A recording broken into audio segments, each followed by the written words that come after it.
Shonali ma'am, I'll correct my profile.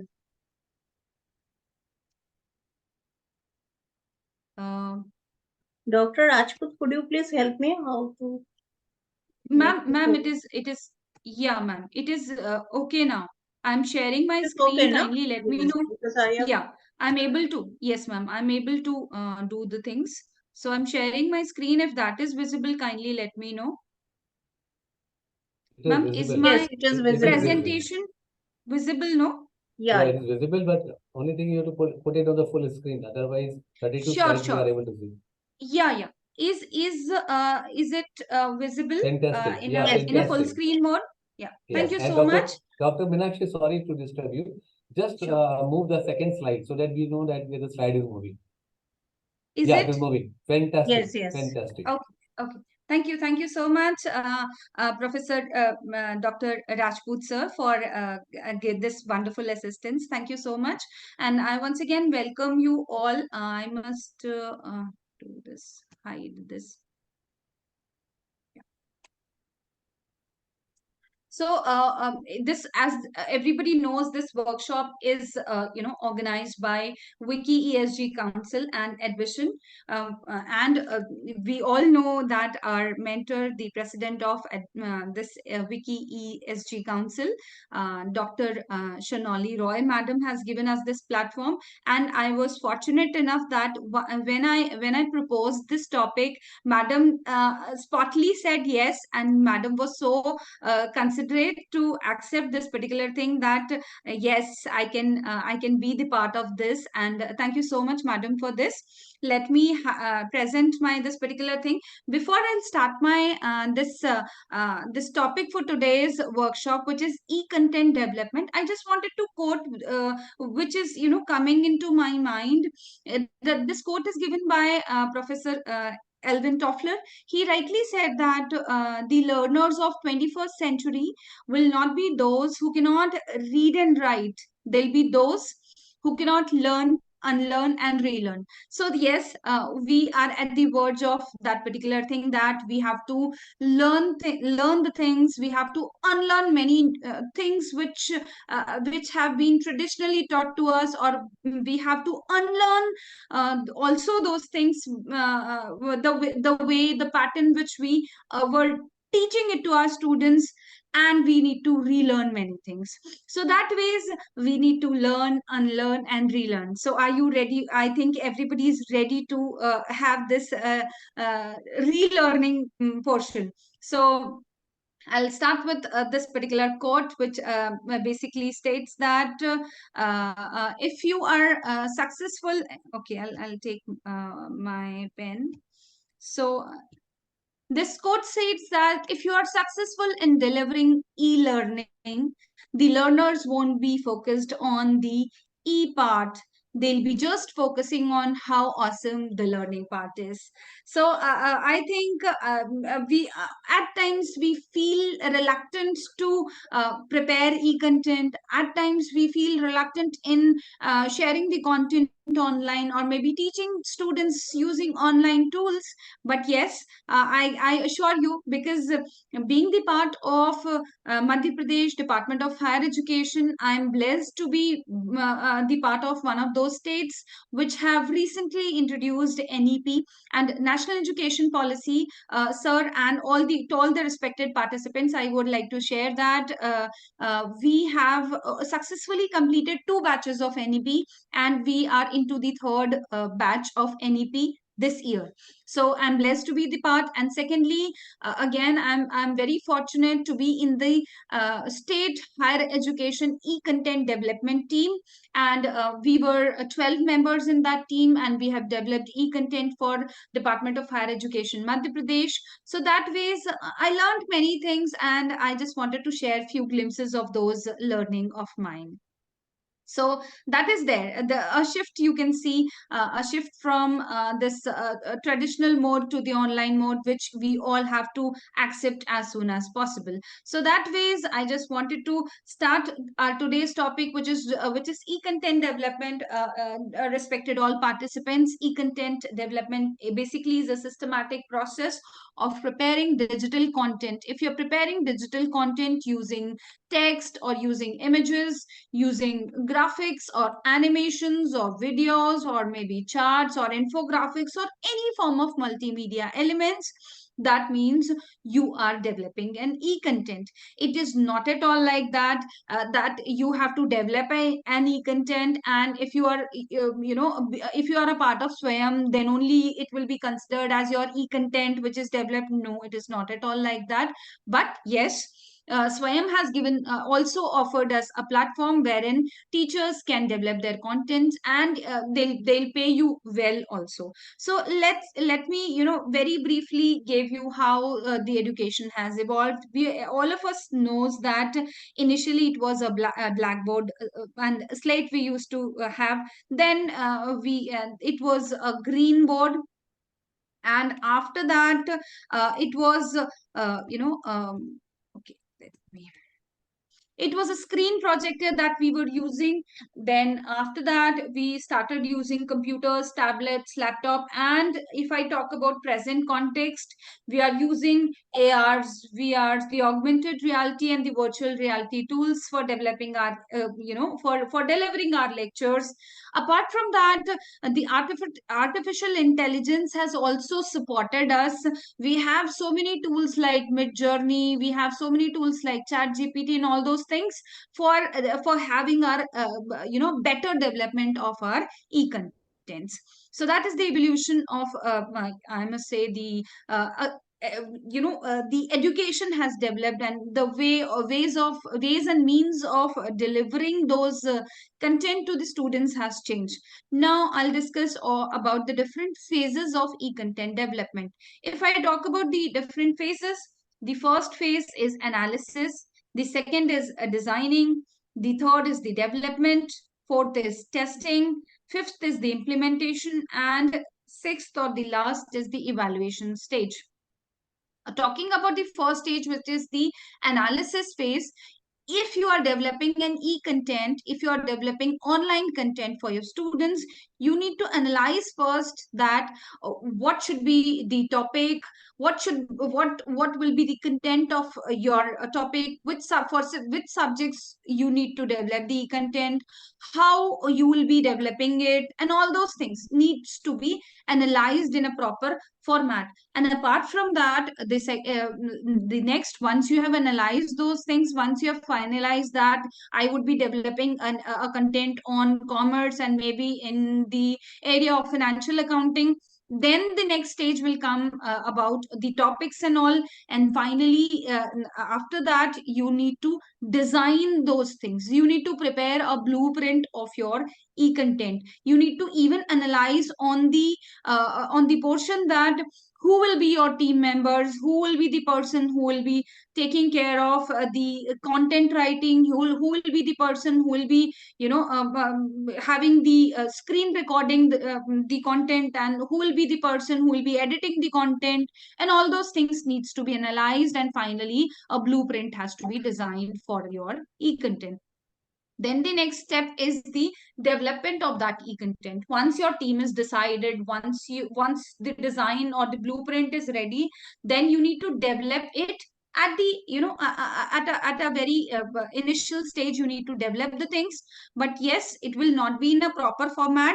You need to develop those things, and as per the as per different factors, as per the requirement of your students, the local regional or the global needs of the students needs to be identified, and based on that, whatever the content is being developed, you need to test those things, And finally, the implementation in the sense that you need to basically put it on the LMS or put it on a platform wherein you can display it to the or you can deliver it to your students. And last comes is the evaluation part. You need to have a validation team for evaluating your content.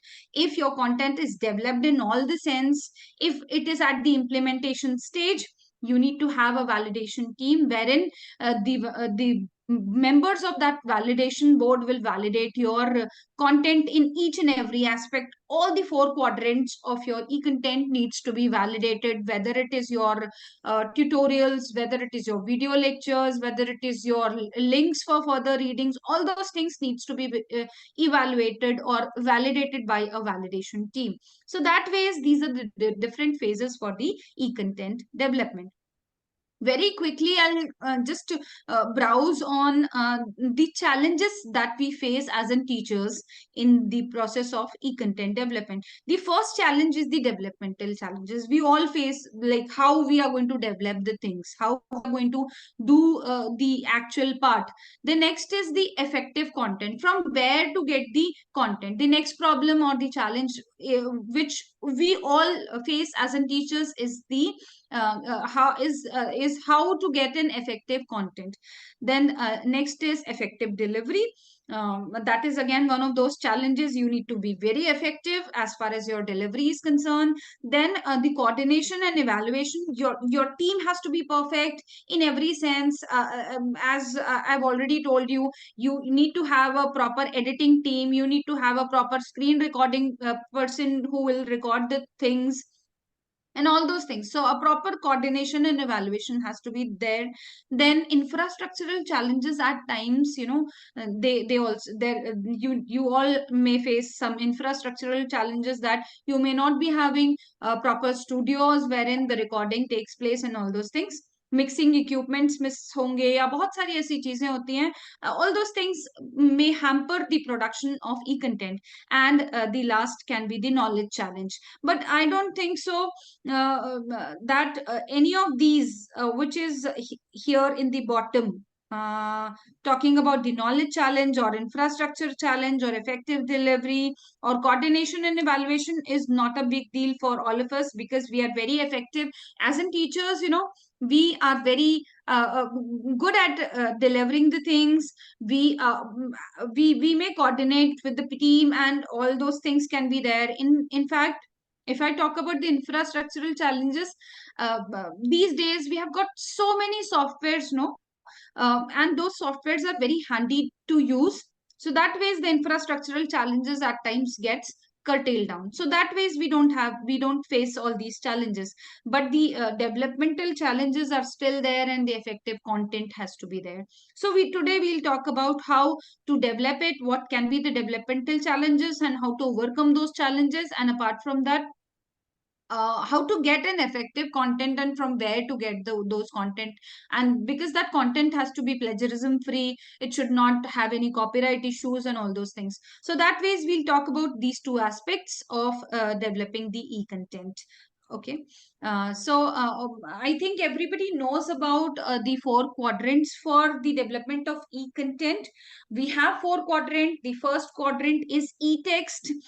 E-text means the written matter. In general language, if I talk about, if suppose you are giving PDF notes to the students, if you are developing notes for them, so that is the e-text. The text or the written matter which is available in electronic mode, that is e-text.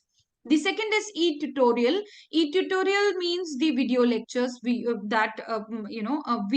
record it, and if you are giving it to your students, so that is e-tutorial. So the first quadrant or the first quadrant is e-text, which is the written matter which is available. The second is the video lecture or e-tutorial that is there. Then the third quadrant comes is the quadrant of self-assessment, wherein I suppose you have given the written matter to the students, and you have delivered it in the form of video also. Your students have understood everything, but they need to analyze, they need to assess themselves. So that ways you will give them self-assessment questions.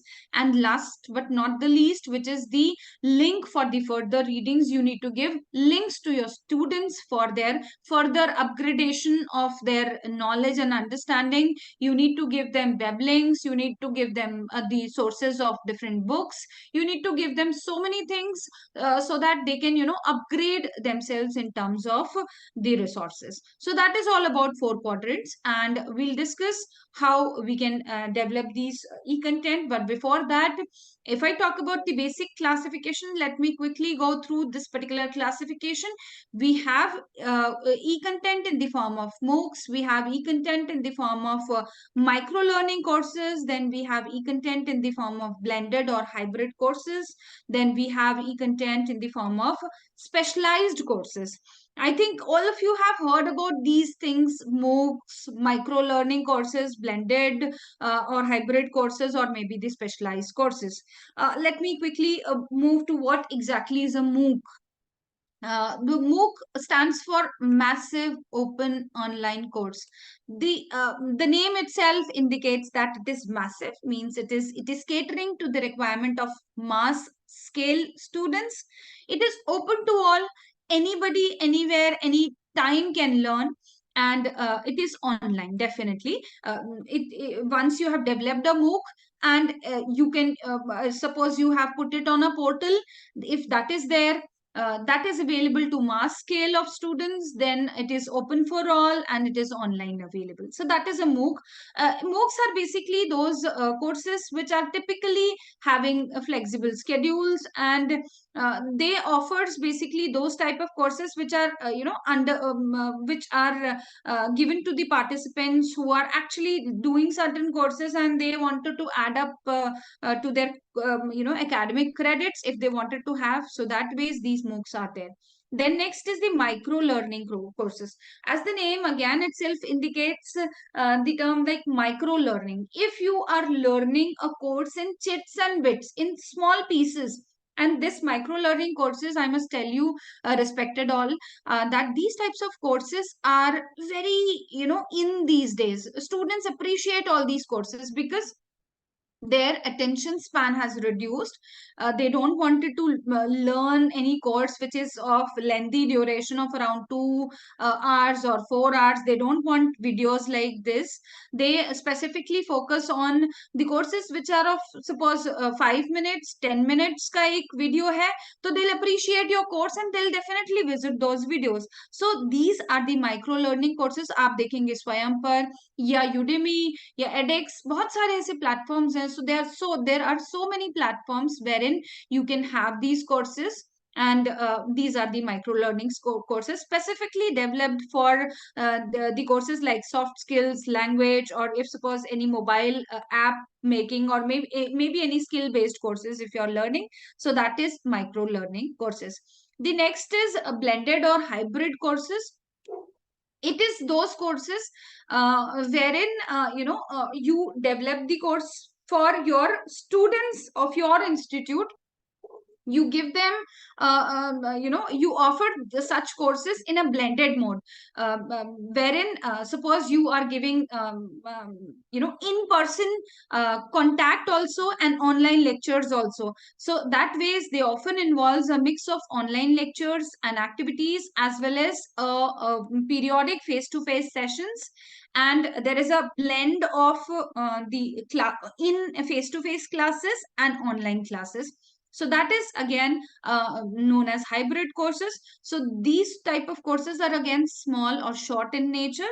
So you develop such short courses and offer it to your students, and you explain the further nitty-gritties of those courses in the face-to-face sessions. So that is there. Then lastly, we have specialized courses. The specialized courses are the courses again, the e-content only. We have different types of online courses. So if you're talking about specialized courses, that includes the courses which are specifically created for a particular skill set or for a particular profession. So we have healthcare professionals ke liye we can have different courses, for IT certification, for as project management, or for maybe for entrepreneurship development you have specialized courses. So that ways these are the different types of e-content and the classification of different online courses offered. Then I was talking about one of those challenges on how to get up, how to get content online, or from where to get the content. That is the one of those challenges.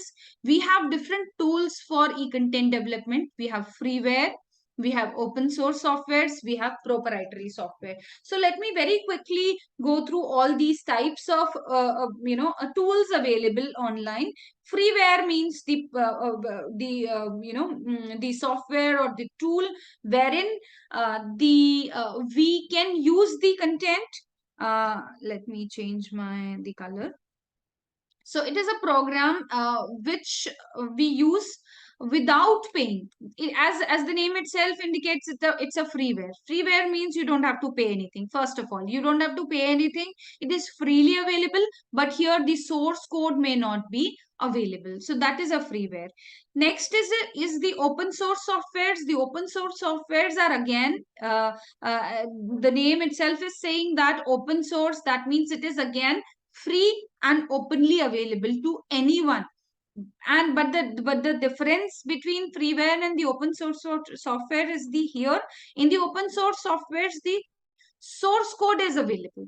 That means if you wanted to make certain changes, if you wanted to customize that tool as per your requirement, you can make the changes. The example of an open source software is OBS. I think all of you have heard about the term OBS. That is an open broadcaster system. It is one of the screen recording softwares. So that is an open source software. The next comes is the proprietary softwares. The proprietary softwares are the paid softwares. They are the softwares which is having the advanced version, advanced features. So that is how we need to pay for those softwares. So we understood what is a freeware. That means again freely available, but here the source code may not be available. Open source softwares are the softwares which are again freely available, and the source code is also available. You can make changes in the software as per your requirements. And lastly is the proprietary softwares. You can make use of any type of software to develop your content. If I talk about the e-content development, you need to incorporate the multimedia elements. What you need to incorporate in your e-content is you need to add videos, you need to add audios, you need to have animations. The very effective animations has to be used. Text and icons are the most important part of your e-content. Apart from that, you can include mind maps, you can have images, graphics, infographics. All those things has to be there to have a proper blend of the multimedia elements into your e-content portion. Then next comes the tools for screen recording, because many a times we face the problems of I have the content, I am good at delivering, but I don't know how to record it. So that ways we have different recording softwares. So let me tell you about each and everything we'll be discussing. In the last slide, we discussed on what are the different types of multimedia that could be incorporated. In this particular slide, we are dealing with what are different screen recording softwares available. So we have OBS Studio. I've already told you.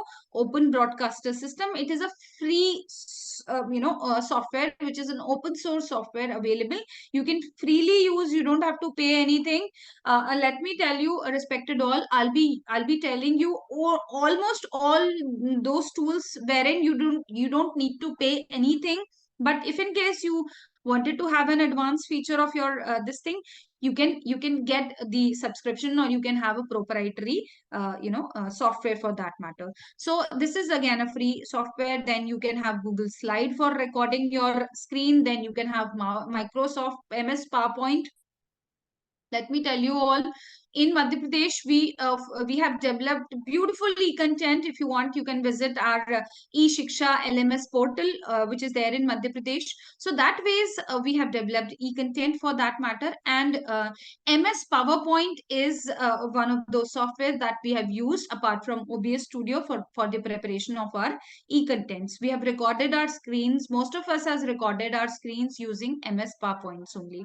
Then you can use Cam Studio or Camtasia Studio or Loom specifically for the types of courses which is of micro, which includes the micro learning courses. I've told you in the beginning, no, the different types of courses. So micro learning courses are the courses for which you need to develop the contents in chits and bits, in small pieces. You need to develop the content. So that ways Cam Studio or Camtasia or Loom allows you to record your videos for 5 minutes or for 10 minutes. So that ways you can record the screen using all these tools.